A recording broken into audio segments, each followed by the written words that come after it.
Plaintiff Eric Ariano says he and the defendant were good friends, and they bonded over their love of Lord of the Rings.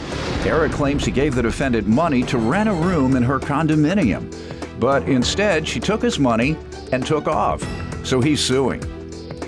Defendant Christina Nass admits that she and Eric were good friends, and she says that she respected him because he never tried to hit on her. Christina insists she had good intentions, but the landlord changed their agreement, so Eric should be suing the landlord. Start with you. Well, I met Christina Nass through a mutual friend on Facebook, and we recently became friends through our love of Lord of the Rings and Bruce Lee and stuff. Noticed she had a tattoo right here of the ring with some leaves and Elvis Slayer. I thought that was really awesome. And she has this pug named Bruce Lee, and I'm just like, that's super awesome. He's super cool. You know, Bruce Lee's my hero. That's how we just became really good friends right after that. Are you a martial artist? I am not. I wish I was, though. Awesome. But Why are you going to martial arts school? I'm not flexible enough. I wish I was. You tried it? I tried. Oh. I just didn't work All right, out. At least you try to be like your hero. On January 2015, she posted a status on Facebook saying she leased the condo in Tacoma, and I was kind of interested. And so I reached out to her. I asked her, hey, would it be cool to live together? And she said she wanted time to think about it. Before we get to the specifics of the lawsuit, let me allow her to give some background. Ma'am? I met Eric through a mutual friend on Facebook. He liked one of my friends, but she didn't like him because she was way taller than him. And like he said, we got along really well with Lord of the Rings and my dog. And I really respected him because he didn't try to hit on me.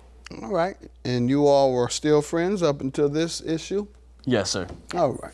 So go ahead. You suggested that you move with her.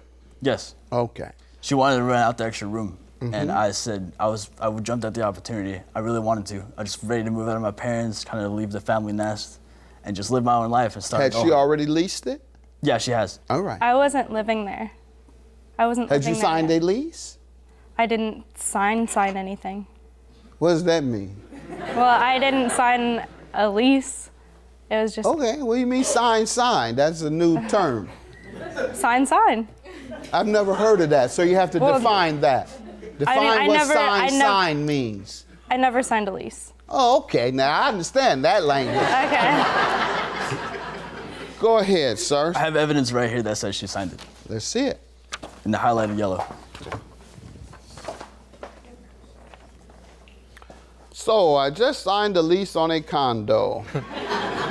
It's super nice, and if anyone wants to rent out the extra room, message me. You starting off wrong. Go ahead. And we agreed upon $500 a month. I would be paying her directly for the room, and she wanted $1,000 before February 20th. Your witness wants to interrupt you while you're telling me what the case is about. State your name. So my name is Pedro Why are you Sanchez. interrupting him while he's giving me the facts of his own case? Well, I'm here just to prove that he worked really hard to get this money to move out. He was working like Sir, overtime. I have no idea what you're talking about because you haven't allowed him to tell me what his case is. Go on, sit down. Go ahead. Now start over. I don't even know why you're suing. Now go ahead. Yes, so we agreed upon $500 a month. Okay, that's where you were. You agreed upon $500 a month. Yes, and I would be paying her directly, and she wanted $1,000 for first and last month's rent. So I gave her all the money in increments. Everything was all good, and I call her on March 3rd, no pickup. I just thought she was busy, so I tried half an hour later, still no pickup. Sent her a message, didn't reply. I kept leaving her messages just throughout the day, kind of worried a bit. When just did worrying. you ultimately speak with her? We finally spoke again on April 19th. She had been dodging you Yeah, she ever has. since March 3rd. Yep. And what did she say? She said that the landlord had propositioned her sexually, and right after that, she asked me if she could pay me back in increments. I said that's more than fine, as long as Hold it. When you called her, what did you say? How are you and the landlord doing? No. Or did you say, hey, where's my money? I've been calling you, and where's my money? I sent her a message. I said, hey, what's going on? Where's my $1,000? There you go. Back. What did she say to that? She said, dude, I'm really sorry. I've been going through a lot that the landlord had propositioned her sexually for rent. I didn't believe that. And then right after that, she asked me if she could pay me in increments. and I have it right here in the highlighted yellow again. Okay. Saying but that. did you say, well, what that got to do with my money? I did. And what'd she say to that? She wouldn't give me an answer. Okay, let's see if we can get an answer today. Let's see your evidence. Ma'am, what do you want to tell me about this? Okay, so I found the condo, right, because he was one of the patients. I'm actually a dental assistant, and he was one of the patients, and he told me that I would live there rent-free if I picked up rent checks and did odd jobs on other properties that he owned. I was like, okay, that's fine. So again, I was gonna charge him $500 a month for rent. And then he contacted me again, telling me by our move-in date that instead of doing all these odd jobs, that 2 nights a week I would have to be available for sexual favors for him, and I wasn't okay I think with you that. might have skipped a little part. Okay. The most important part we are here for. Okay. Him giving you $1,000. Okay.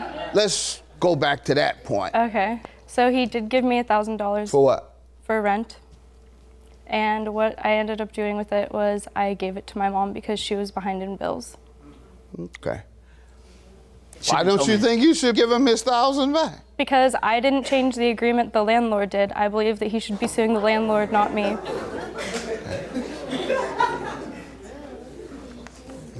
Something wrong with your thought process? Okay.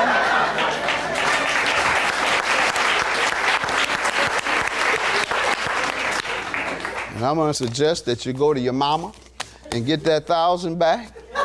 Because I'm ordering that you pay him. I don't know about you and the landlord, whatever it is, you and the landlord act going together, that has nothing to do with it. He gave you $1,000. You did not use the $1,000 as intended. You did not give it back to him. You gave it to someone else. Judgment for the plaintiff. Have a good day. $1,000.